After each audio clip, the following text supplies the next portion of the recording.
Welcome back to the True Sports Physical Therapy Podcast, a show that's by sports PTs and for sports PT professionals. We're here to accelerate growth in your sports PT career while giving you the tools to provide your athletes with game-changing results. Here's your host, sports physical therapist and practice owner, Dr. Yoni Rosenblatt. Welcome back, ladies and gentlemen, to the True Sports Physical Therapy Podcast. This is going to be a little bit unique in the sense that while we've done solo pods before, they've usually been heavily rooted in literature reviews, keeping the audience up to date on all that is sports physical therapy and what the literature really, how it guides us for evidence-based practice. This one is a little bit more free-flowing, a little bit more the art of sports medicine, and that's the part I'm super passionate about what we do for a living as sports physical therapists. It is heavily rooted in that which I've seen over the past, I hate to say it, like 15 years of doing this for a living. The things to avoid in that initial evaluation, first day, hopefully first day post-op of an ACLr. So your patient walks in after undergoing an ACL reconstruction, and there's so many things that you can do to really screw up that entire rehab process. And I just highlighted really 5 or 6 of the ones that jump off the page at me when I hear patients talk to me about their experience in other practices that are not true sports. These are really things that get my blood boiling, my head about to explode, thinking, man, that therapist really didn't set you up for success. So obviously, by doing the opposite or avoiding these mistakes, you are going to set your athlete up, your patients up for success on that first evaluation following their ACL. So without further ado, here are the 5 ways to royally ruin your ACL rehab from day one. Thanks for listening.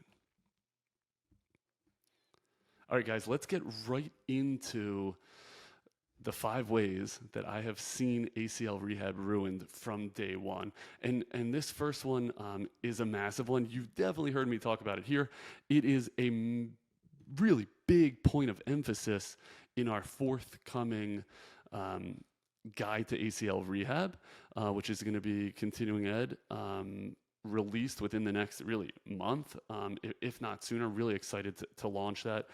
It's by myself and Dr. Tim Stone with a tremendous amount of feedback by Dr. Erica Brager, all True Sports Physical Therapy team members. And we're going to walk you through exactly how we like to rehab that ACL immediately from post-op, day one, all the way through month 6, month 9, onto the field, etc. But that first day is really rooted in avoiding these mistakes. And the biggest mistake we see is when the therapist does not hammer extension as priority number 1.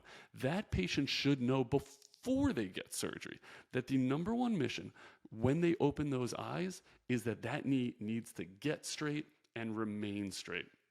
And so here's what I hate seeing, and conversely try to hammer home to my patients that I want to see, is getting that knee all the way both extended actively and passively.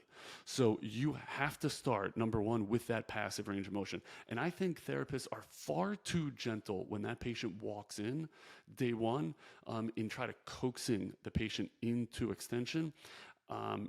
You'll see it in the course. Hopefully you guys sign up for that course, where I like to put my hand either all the way distal femur and wrap my hand all the way around calcaneus and push down onto femur and pull up onto calcaneus, jamming that knee into extension.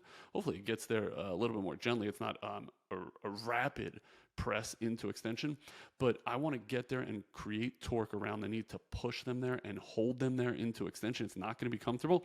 Other times I'll put my hand right around tibial plateau, so I'm just inferior to patella, especially below BTB, below that scar, if that's what they went through. And again, pulling up on calcaneus, pushing down on tib to just try to get as much glide as we can arthrokinematically. If we really think that's happening, I'm not sure, but get that patient to extension. If they cannot get there passively, I promise you, they're never going to get that extension actively. And so you got to show them, hey, first of all, it ain't dangerous to get towards terminal extension immediately post-op.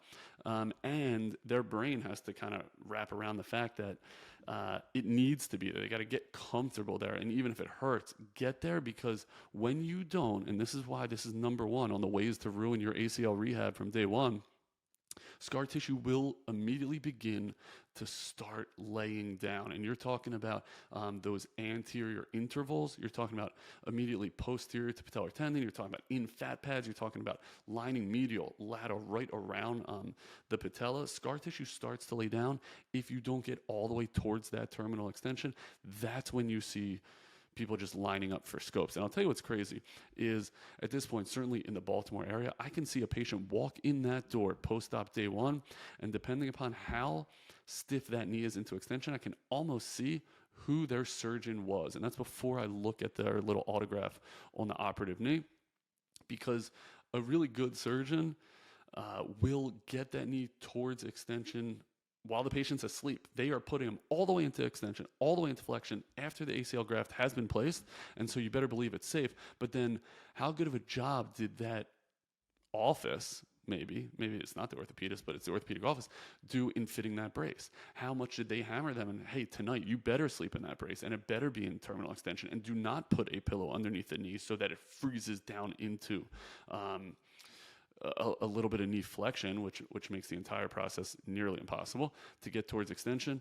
I'm telling you, I can pick those surgeons out, and that's why it is so worth it, if you're a therapist listening to this podcast, to reach out to your surgeons and say, here's how I want that brace fitted. Here, make sure you're telling those patients not to put the pillow behind their knee, or even better, send me the patient pre-op, 1 visit, 2 visit, whatever it is, so that I can tell them, here's what the brace should do. As soon as you open those eyes, it's going to be nearly impossible to get your knee as straight as you want it. I don't care. Pillow underneath your calcaneus, underneath your heel. Let the knee sag towards extension. You have to get there passively in order to get there actively. And that is the number one way you will ruin your patient's rehab progressions if you do not get their passive extension day one.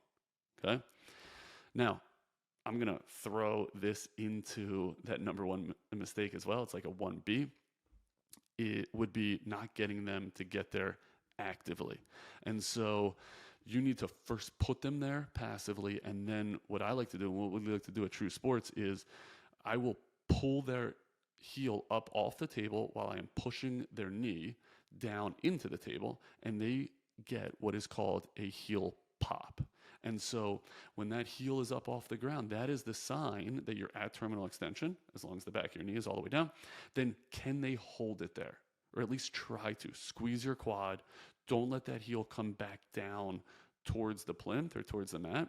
And that's how you know that is the goal. That is the mission for that patient, to be able to own that terminal extension with an active quad squeeze. Even if they don't get it day one, it's got to be a goal. And if it is not a goal that you are imparting upon your patient, it is a surefire way to ruin their ACL rehab on day one. So you got to help them get there actively.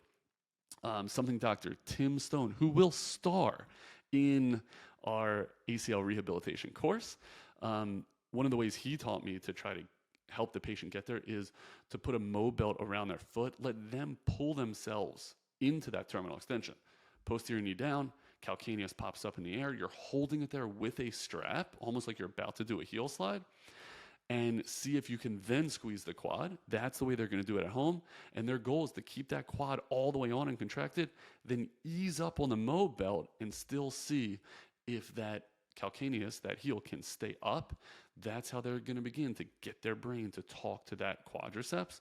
They have to be able to hold it there. They have to be able to get there comfortably and see if they can prevent that heel from coming down. Another way I like to cue this is to look at their contralateral limb, have them do a quad set, watch for that heel pop, quad gets engaged. The quadriceps, obviously, everyone listening to this knows this, the quad totally envelops your patella.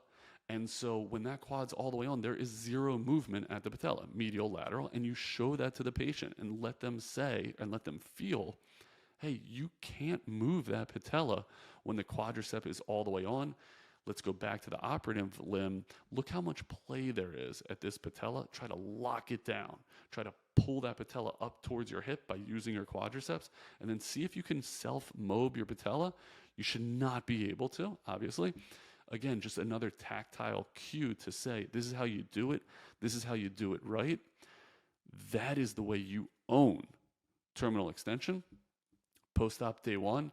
And then also, hopefully, you have already taught them that previously. So to kind of put a bow on that, not hammering extension, both actively and passively, day one, is a surefire way to ruin your ACL rehab. Sometimes I will spend 30, 40 minutes of that session hammering that, because if you don't get that, might as well shut the podcast off now. You're in big trouble. You're going to end up, like I said, with possibly the arthrofibrotic or arthrofibrosis. You're also going to start with quad lags, quad inhibition, pain levels will be higher, et cetera, et cetera. Get that terminal extension. Okay, next, I'd say number 2 of our 5 ways to ruin your ACL rehab on day one would be spending too much time on gait, and I threw squats in there. And obviously this is when weight bearing is tolerated. Patients are weight bearing is tolerated. Stop teaching gait on day one. It's not that important. And I kind of look at this the way I look at so many things in my life. If you're spending time doing this, it means you're not spending time doing the right things. And so when I see therapists putting patients through stepping over hurdles or stepping over Gatorade cups in a training room on day one or really early in rehab, it boggles my mind, because it's time that should be spent hammering that extension. And if they have the extension, beautifully, progress it towards their straight leg raise perfectly, in which that heel never hits the ground and it's just the calf, right? Or just spend your time more efficiently on imperative endeavors, because stepping over Gatorade cups is not an imperative endeavor, certainly not on day one. Same thing with this with the squats. It kills me to watch therapists try to teach a perfect bilateral squat or a weight shift, or I've seen therapists kind of put like foam rollers on the contralateral side to force a lean onto that newly shredded knee immediately post-op. They don't have quad control, they don't have terminal extension, and you're doing squats with them. That goes right in there. That's a 2B. If 2A is spending too much time on gait, 2B is spending too much time like playing around with their squats. They never get it. The patient never gets the bilateral squat super early in rehab. So please stop trying to teach it that early. And if you can come up with an awesome reason as to why we should be doing that, shoot me a DM. I'm happy to change my tune. It just drives me nuts seeing it now. So I think that's, again, low-hanging fruit. It's an easy thing to learn to avoid so that we can get a little bit more streamlined and spend more time doing what freaking matters. Okay, let's move on to number 3. So if spending too much time on gait and squats is 2A and 2B, spending too much time on hip strength in general, I think, is a waste of time on day one, and it's could be a good way to ruin your ACL rehab. It kind of falls in line with the gait and the squats, which is, do I care how well this athlete's hip muscles are working if I haven't spent all the time in the world hammering the knee into extension? And by the way, I'd rather even jump to flexion before we get to hip strength, right? So there's so many more things that we could be doing than hip strength. What I see it time and again. I get patients that come to me and I grill them. They'll come to me 2 weeks, 3 weeks, 3 months post-op ACL, and they've started rehab elsewhere. And I really try to dig deep as to, what was your first session like? What was it like when you walked in? What was it like every other session? How did it start? How much time was the therapist with you? What exercises were you doing? And when they tell me that their first home exercise program consisted of a hip sequence or a hip circuit and bridging, it kills me. It kills me. And by the way, like those are the athletes that invariably have stiff-ass knees because no one's been hammering their mobility and their motion. And for some reason, somewhere, it was preached in the PT Bible that we need to spend time doing hip abduction or bridging early on in rehab. We got to do it, don't get me wrong, and that's why I love podcasting, because I'm able to provide some nuance around this, and I understand that there's nuance, that yes, of course, the athlete needs hip control, but they better freaking have, or hip control, but they better have knee control first. They better have knee motion first. And so don't spend too much time on your hip musculature, not to be confused with muscles, and strengthening those if you haven't done your basics. You got to build that foundation of getting terminal extension. So spending too much time on hip strength, I see as a massive mistake and a great way to ruin your ACL rehab on day one. Number 4, I really think is a massive mistake I see is when patients don't spend time with electric stim on their quad. I hate seeing patients come in and telling me, yeah, I spent time with the PT at so-and-so chain, and yeah, oh, they did stim. And so I'm like, okay, awesome. So they put this, where they put the stim? Oh, they put 2 below my knee and 2 above my knee, and they did it under ice. And I'm like, we got to stop doing that as a profession. We know that works for for pain modulation, and it works via the gate theory, in which you're flooding that knee with a different stimulus, which is going to activate, I think, the delta fibers, and it's going to decrease pain. I believe that only sticks around for about 20 minutes. But my point, just like I've been making all day, is you should be spending that time doing other things. And I think that's just a ploy of the industry to treat more patients. So set them up on interferential, click go for 20 minutes, or have the tech click go for 20 minutes, and you go treat another patient. Terrible use of stim, terrible use of the patient's time, borderline insurance fraud. Spend time using electric stim via neuromuscular electrical stimulation. Put it on their quad. Ramp that bastard up so it forces the quadricep to turn on. Now we harken back to all of those cues we used previously. Let that patella sit down into its groove. Should not be movable. Let that heel pop up off that table. Let the patient hold it for a given amount of time that they can really wrap their head around, like, this is exactly what's happening. My quad is being totally engaged. Let them try to show that quadricep off with each contraction, and let the electric stim kind of pull that on. This I will harken back to literature, because there's a tremendous amount looking at both short-term and long-term effects when you include Russian stimulation, neuromuscular electrical stimulation, in a rehab process, post-op ACL. It helps with pain modulation.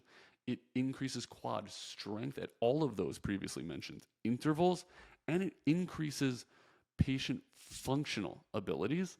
And that's been proven time and again. I'll put some of those studies in the show notes, because that was a worthwhile dive. I'm always thinking, like, do we need to be doing stim? Hell yeah, we need to be doing stim.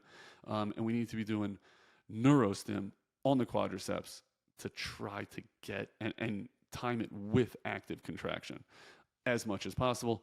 If you're not doing it, there's a chance you're ruining your patient's ACL rehab on day one. Okay, last but not least, and this is like an overarchingly really larger topic, poor dosing and appointment frequency in early ACL rehabilitation, I think can be a massive mistake that therapists make. And so let me tease this out a little bit. I have this very candid conversation with every patient that walks in, especially post-op, when whether it's the prep school athlete or the parents saying, okay, how many times do we need to come in? Or I'm first broaching that topic. I'll give them 2 recommendations. I'll say, number 1, I'm going to talk to you as if there's no such ridiculousness as this insurance game, as if the American medical model is totally seamless and faultless. And I'm just going to talk to you as you're going to get, what would I recommend if money were not an issue, if insurance was not an issue? When I talk to this patient population concerning that, I say, You should be in this office every single day. You should be here 7 days a week. If you can only make 6, great. If you can only make 5, we'll take it. But you should be here 5 to 7 days a week. And here's what we're going to be doing during those sessions. We are going to convince ourselves so concretely that you have your terminal extension passively and then actively. We are then going to immediately convince ourselves that you have as much flexion as you are able to have. If you don't have any range of motion restrictions, we want you to have full knee flexion within 3 weeks. That's our goal. And I want to see you every single goddamn day until we get to those goals. Now, we live in the real world, and so if you don't have an awesome secondary insurance, or money is an issue, or you're worried about visits, right? So your insurance company gives you 30 to 50 visits. We want to make sure that we're not wasting them. I still will not work with an ACL post-op without seeing them 3 days a week for the first 2 to 3 weeks. And that is because of these motion concerns. I need to hold them accountable. I need to hold them accountable that they're doing their exercises properly, that they're doing them enough, that they are simply hitting the benchmarks that I need. If we're 3 months in and they still have quad atrophy or weakness, that's fine. We can make that up. If we're 1 month in and they don't have terminal extension and darn near close to terminal flexion, we're in big trouble. We're pushing the panic button. We're calling that doctor. We're saying, I'm doing it at 2 weeks. If I can't get them to comfortable extension, something's up. For whatever reason, is this scar tissue? It's probably a little early for that. How was the tunnel placement? Is there an underlying infection? Something's going on that I'm not getting that, but I need to see them 3 days a week at a bare minimum. I want to burn those visits or use those visits early in that process because there's no turning back. And so that's why I say when I talk about appointment frequency, you need to convey that to the patient, to the patient's parent, that this early stuff, even though it looks small and you're on the table, it is imperative. This also comes into, I want to talk to those patients pre-op. I want to talk to the surgeons who are sending me these patients because I want them on board. I want them to understand why that is. I want them to preach it. And here's why I say that, because hopefully everyone listening to this podcast works in a really busy, successful sports physical therapy atmosphere where that patient comes in and they've only booked their evaluation. You want to see them 3 to 5 days a week. You're going to be full. So how's this patient going to get in? They need to book that out in advance. They know they're getting ACL surgery. Call it a week before they actually get cut. They should be making their appointments then and booking them out appropriately.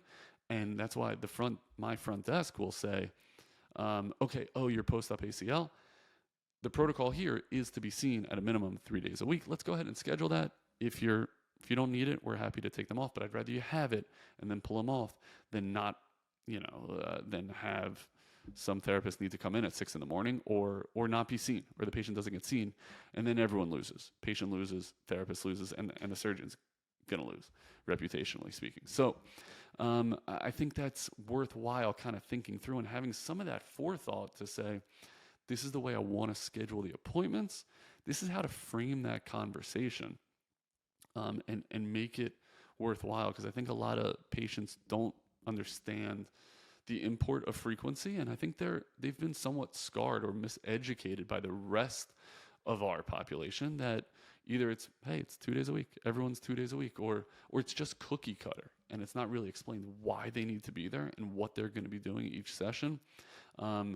If you don't recommend or prescribe the proper appointment frequency, it can be a surefire way to ruin your ACL rehab from day one. I love the way I put that. It can be a surefire way. What I mean to say is it's a way to screw it up. So try to avoid that. Now, this poor dosing aspect, it's not just poor dosing of appointments. It's poor dosing of the exercise intervention. And I would say, with this poor dosing idea, one massive mistake to avoid would be the home exercise program prescription. Now, sometimes it's not prescribing the proper amount of holds or reps or sets. Other times it's giving them the wrong exercises, or I would say too many exercises. You cannot go wrong early post-op ACL with a home exercise of the following.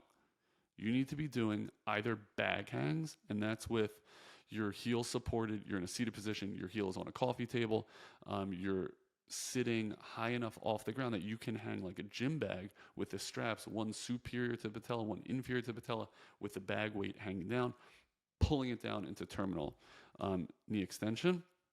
It's got to be either that, it's got to be your tried and true prone hang, or it's got to be like a heel elevated with again a weight on the knee, but like an ankle weight, so it's not hanging down. I prefer the first, the bag hang.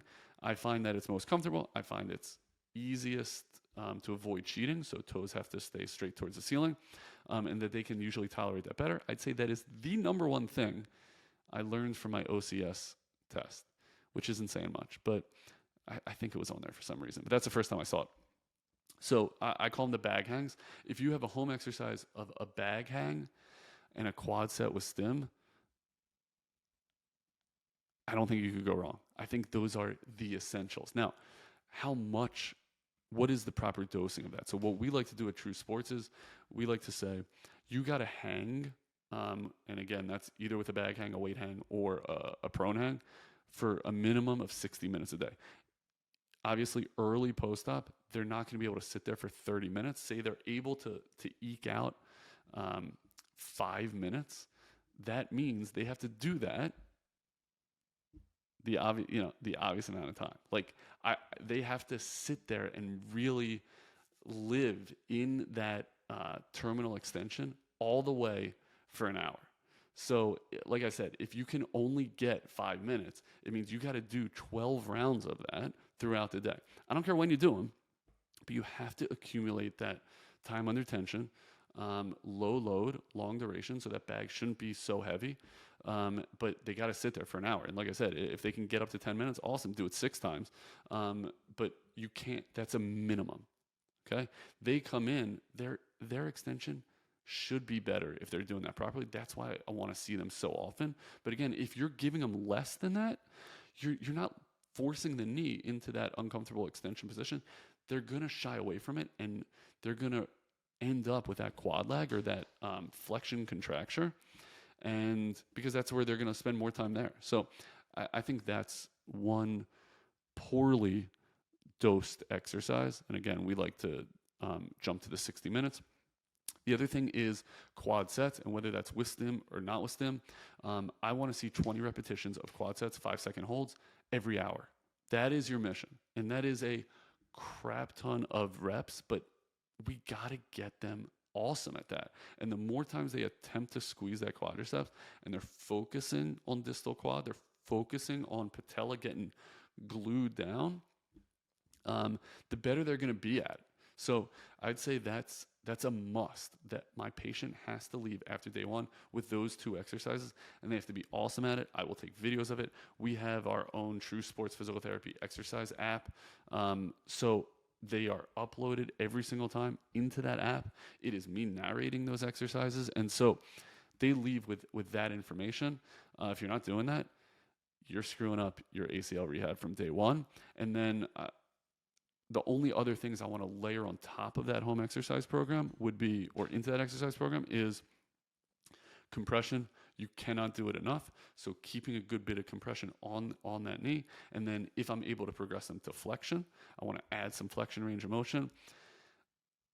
If they're not allowed to flex their knee, maybe and only then do I go to hip abduction, because it's an athlete that really wants to feel some type of burn, or some type of straight leg glute raise, just because I know the athlete wants to get rolling, feel like they're getting somewhere.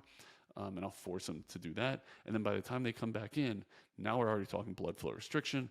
Now we're talking about how do you own that terminal knee extension? And if they cannot get that quad set, so let me just back up a little bit, would be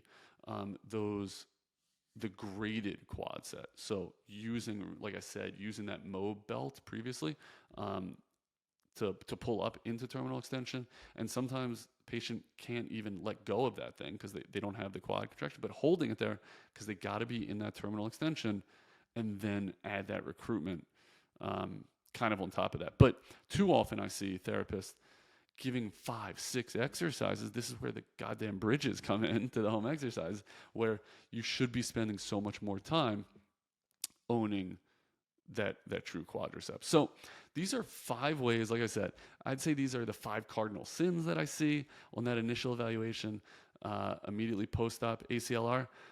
And we got to get better than that as a profession. And I really believe if I do a podcast like this, or a topic like this in 15 years, I don't know that this changes.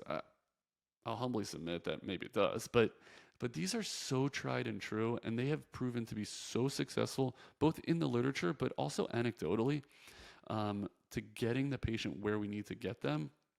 I know for sure early on mistakes that I made would be trying to hammer, say, short arc quads. Like once I learned that, short arc quads aren't forbidden post-op, I started adding that into my home exercise program, but the patients couldn't get to terminal knee extension. And so they would come back in and they're still missing that last 2, 3, 4 degrees. So yeah, maybe their quad activation is better, but they can't activate terminally extended. So that was one mistake I made. The TKE stuff early on, where patients just living in their glute. I definitely used to make that mistake because I read the same Bible that unfortunately a lot of other therapists are still reading, or schools are still teaching, where they start adding all these things on, when if we just hit these main points and avoid the 5 mistakes, I think you're setting yourself up for success and an easier rehab road. More importantly, you're setting your patient up for a far better outcome. Like I said, that's going to help everyone. And so hopefully this just made you think a little bit, and totally thrilled to hear how much you disagree with me. I do love getting those DMs and those emails. Feel free to email me, Yoni, YONI, at truesportspt.com. Let me know what you thought. Let me know what I missed, what you would have put on your 5 ways to ruin your patient's ACL rehab from day one. Let me know what you loved, obviously. And as always, it's an open book. So if you want to shoot me an email and tell me, hey, here's a great guest to have, here's a great topic I'd love for you to cover, that's where this came out of. Like I said, got some awesome stuff in the pike. About to do what I think is going to be a great episode all about residency, and I'm going to bring a newly graduated resident on and talk about that. But we also have a tremendous amount more of ACL content.